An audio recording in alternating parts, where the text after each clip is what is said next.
What if success had nothing to do with how talented you are and everything to do with what you repeat in silence?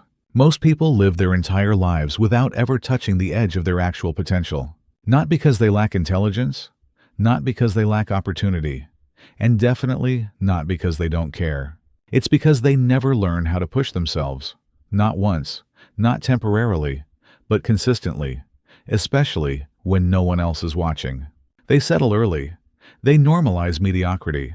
They justify underperformance with surface-level explanations, wrong timing, bad luck, too much on their plate. But the real problem is this: they never install the one ability that matters most. The ability to do what needs to be done, when it needs to be done, whether they feel like it or not. That isn't a motivational quote. It's a strategic requirement. Success has nothing to do with energy bursts, or inherited talent, or the right connections. It has everything to do with internal execution, repeated, quiet, unapplauded. The people who make it happen aren't special. They're consistent, they're deliberate, and they understand one thing: ease is the enemy. Most people quit, not because it's hard, but because comfort is familiar. They confuse feeling okay with being on track. They think moving is the same as progressing. It's not. And the longer they wait for the right mood or perfect moment, the more those moments disappear. Anyone can show up when it's exciting. Anyone can push for a week. But what separates real builders from lifelong strugglers is this: they execute when there's no crowd, when the results are invisible, when the resistance is high. Every high performer you've ever admired has one thing in common: they act when others hesitate. They move when others overthink. They stay consistent when others stop. So the question isn't, do you want success? It's this: will you keep showing up when there's no applause? Because here's the paradox that most people never grasp. The more you seek ease, the harder life becomes. But the more you choose what's hard now, the easier life gets over time. That's the first principle, and it won't be the last. And at the end of this video, I'll share the exact system high performers use to rebuild that discipline from the inside out, and how to anchor it into your daily life without burnout or wasted energy. If this already shifted how you think, like the video now and keep going. Let's move forward.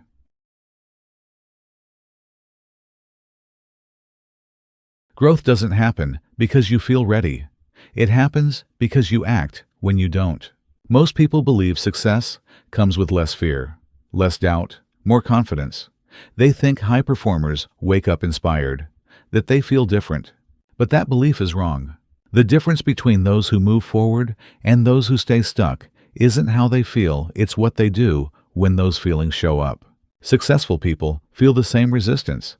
They hear the same voice: "You're not ready. What if you fail?"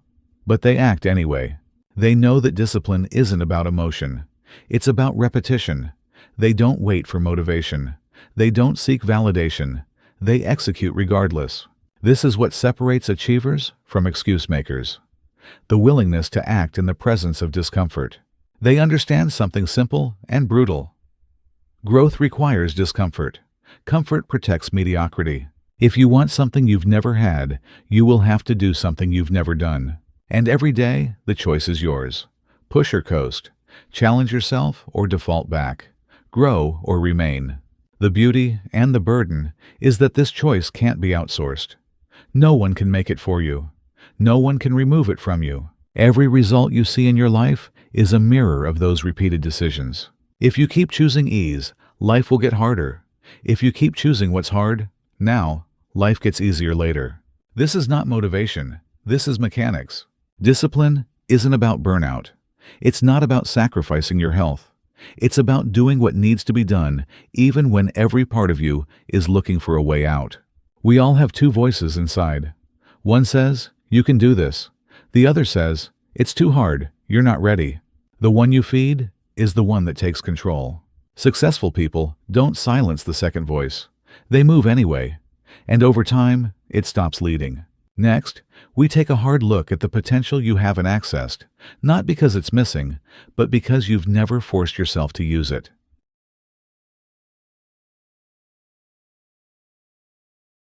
The problem isn't that you don't have what it takes. The problem is that you've never forced yourself to find out. You have more capacity than you use.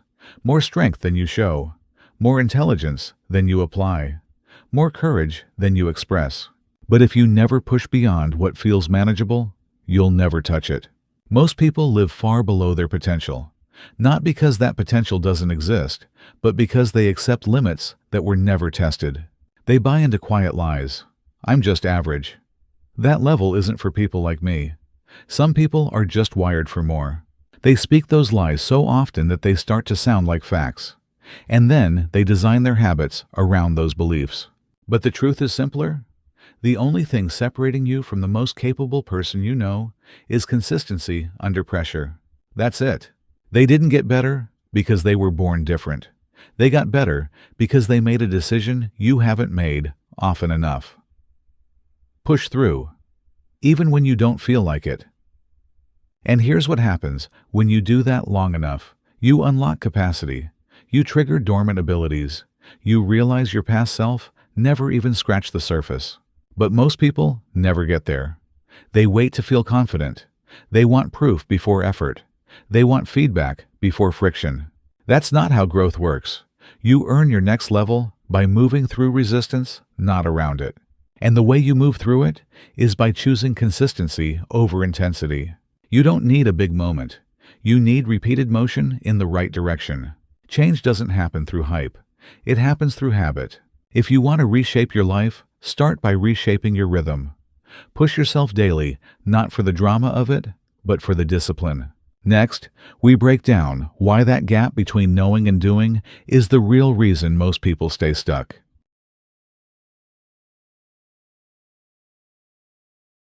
Most people don't need more information. They need more implementation. The gap isn't in knowledge. It's in action. You already know what to do. You know the habits that would move the needle. You know what foods drain your energy. You know the conversations you're avoiding. You know the commitments you keep breaking. But knowing isn't the bottleneck. Following through is. And here's where it gets uncomfortable. The longer you stay stuck in the knowing phase, the more you train yourself to tolerate inaction. You get used to understanding the problem without addressing it. You become a master of theory, but a stranger to change.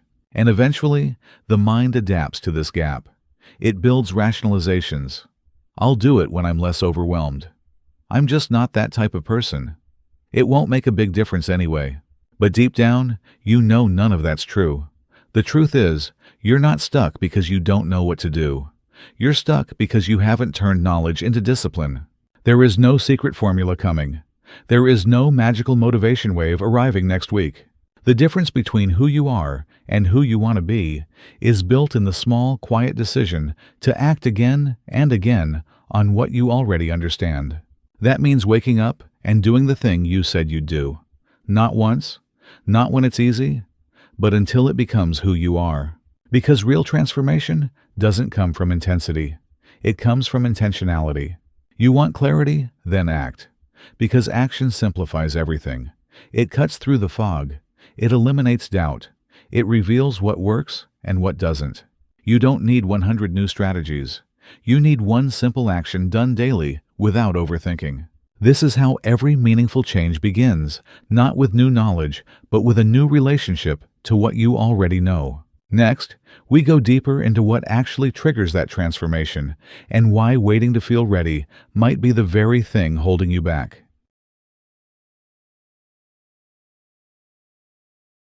What if the feeling of readiness was the last thing to arrive, not the first?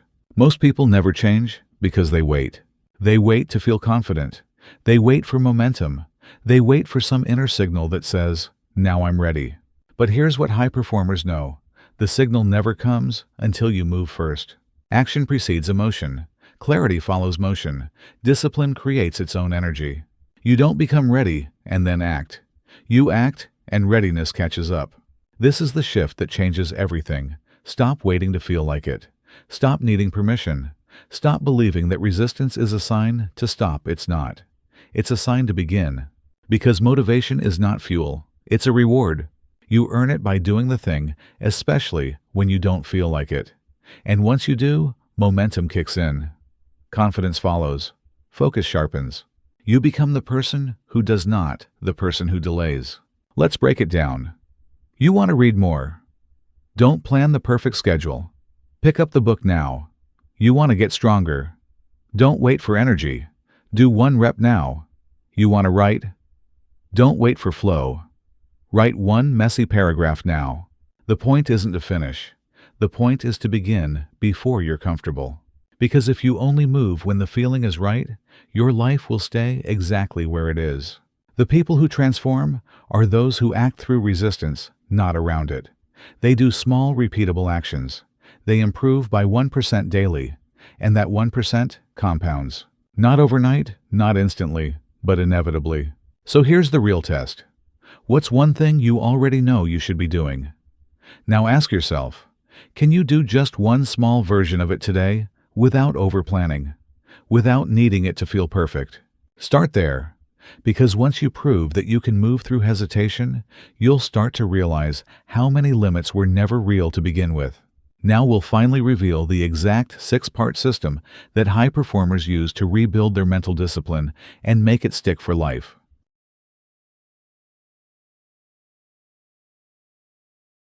What if discipline isn't about being strong, but about making smart choices that remove resistance? Most people think discipline is about being tough, about waking up early with fire in your chest, about pushing harder than everyone else. But here's the truth. Discipline doesn't come from force. It comes from design. High performers don't leave success up to chance or mood. They create systems that make action easier and inaction harder. They don't wait to feel motivated. They set up their lives so that following through becomes the path of least resistance. Here are the 6 core principles they live by. 1. Create a vision that pulls you forward. Discipline fades fast when your goals are vague. Saying "I want to be more productive" won't get you out of bed on cold mornings. It won't move you when you're tired, distracted, or questioning yourself. That kind of abstract goal lacks emotional fuel. It doesn't stir the part of you that feels why this matters. But when you have a vivid, emotionally charged picture of the life you want, something specific, real, and personal, you don't need external pressure. You move because the gap between where you are and where you could be becomes too uncomfortable to ignore. This isn't about hype or temporary excitement. It's about clarity. Ask yourself honestly, what kind of life would make me proud to wake up inside every day? What would it look like, down to the small moments? Maybe it's waking up in a calm space you designed with care. Maybe it's opening your laptop to work you deeply care about. Maybe it's having energy at the end of the day to show up fully for the people you love. Whatever it is, picture it clearly. Make it visceral. Put emotional texture around it. Because when your vision is emotionally compelling, it pulls you forward on the days discipline feels dry. You don't have to constantly push yourself when you're already being pulled by something that matters. That's the key. Build a vision that feels so alive it makes inaction feel out of place. That's where consistent action begins, not from pressure, but from alignment. 2. Know why it matters and make that reason personal. Surface goals collapse the moment life gets hard. Saying "I want to look good" or "I want more money" doesn't carry weight when you're tired, discouraged, or tempted to quit. Those goals might spark motivation at first, but they have no roots. They don't hold up under real stress. But when your goal is tied to something that matters deeply to you, something personal, emotional, and anchored in your story, it becomes something else entirely. It becomes a reason to keep going when nothing else works. Maybe you're building a future your younger self never had. Maybe you're protecting your family from pain you still remember. Maybe you're honoring a promise you made to someone else or to yourself. Whatever it is, name it, own it, and let it matter. Because that kind of reason doesn't disappear when things get tough. It sharpens. It becomes the reason you keep writing when no one's reading. The reason you get up early when the bed feels like a trap. The reason you follow through when everyone else would understand if you quit. And most importantly, it's the reason that hurts to ignore. That's what makes it powerful. It's not just about what you want. It's about what it would cost you emotionally, spiritually, not to do this. That's the kind of reason that turns effort into devotion. That turns discipline into protection. So before you try to build a habit, ask, what is the truth I'm protecting? Because when your discipline guards something sacred, it doesn't feel like punishment. It feels like purpose. 3. Build tiny wins that reshape who you are every single day. Discipline doesn't come from bursts of energy. It comes from quiet repetition. Anyone can push hard for a weekend, but what rewires your identity isn't intensity, it's consistency. Showing up in small, steady ways, especially on the days you don't feel like it. 5 pages, even when you're distracted. 10 minutes of stillness, even when your mind races. 2 minutes of cold water, even when your body resists. These acts don't look impressive from the outside, but inside, they shift something. They teach your nervous system that you follow through. They teach your brain that effort is normal. They teach your soul that you're becoming someone you trust. You're not just building habits. You're building a relationship with yourself, one kept promise at a time. And slowly, the question changes from "Can I do this?" to "Of course I do this. This is who I am." 4. Design an environment that leaves no choice but growth.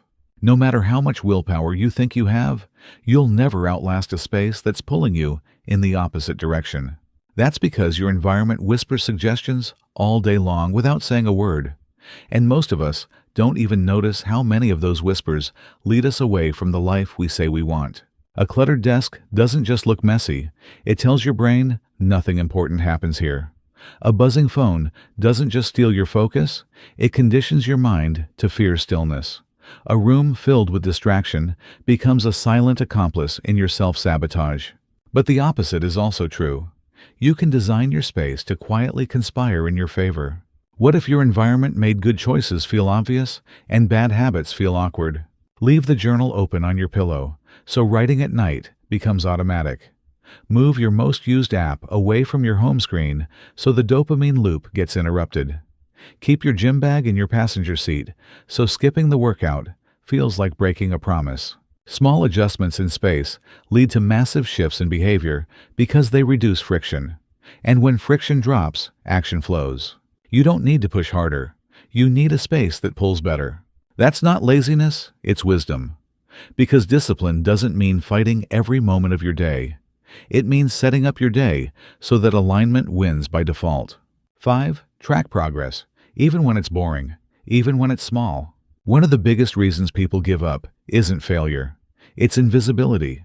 You show up, you do the work, and nothing obvious happens. No applause, no big change, no proof that it mattered. But that's not because you're failing. It's because real progress is often quiet until it isn't. This is where most people spiral. They confuse "I don't see change" with "nothing is working." But the truth is, progress doesn't always announce itself. That's why you have to track it.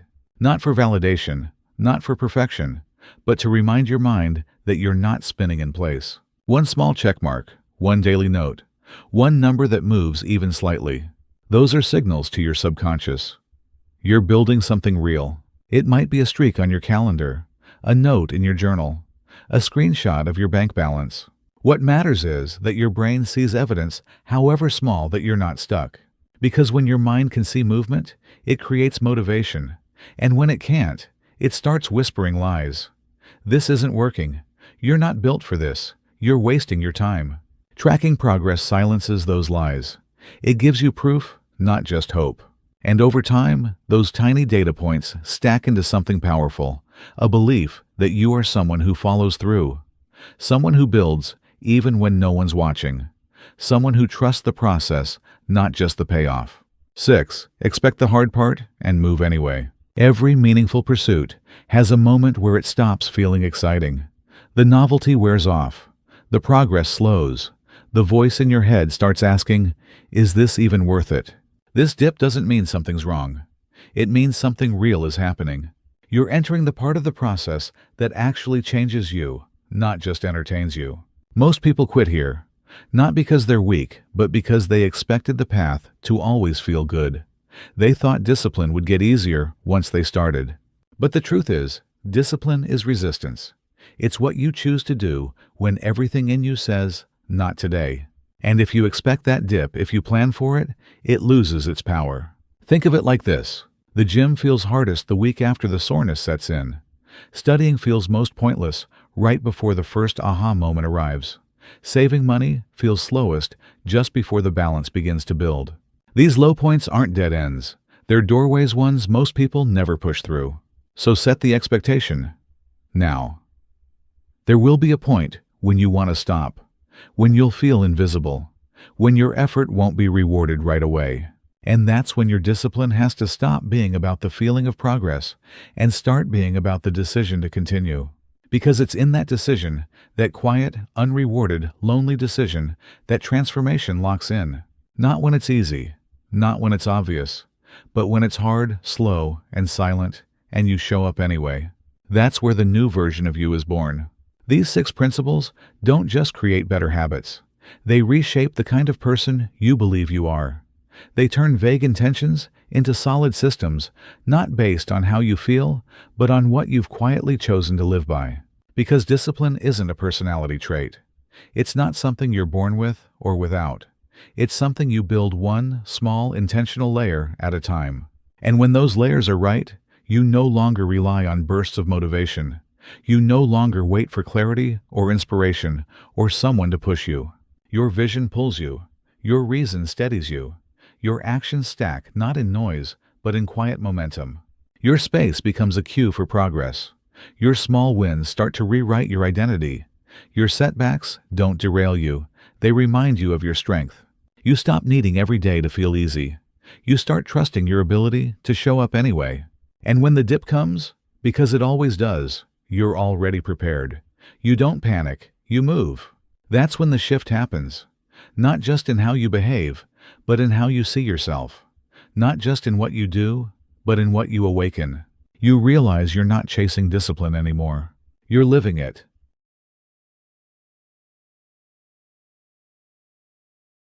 These 6 principles don't just create better habits. They begin to rebuild the quiet structure you live inside, day by day, choice by choice. And once that structure becomes solid, something interesting happens. It stops being just about you. At first, it was about taking back control, finding focus again, learning to trust yourself after so many false starts. But over time, that personal effort starts to ripple, because someone is always watching, not in a performative way, but in the way we all silently observe the people around us to see what's possible. They see you getting up early, even when no one makes you.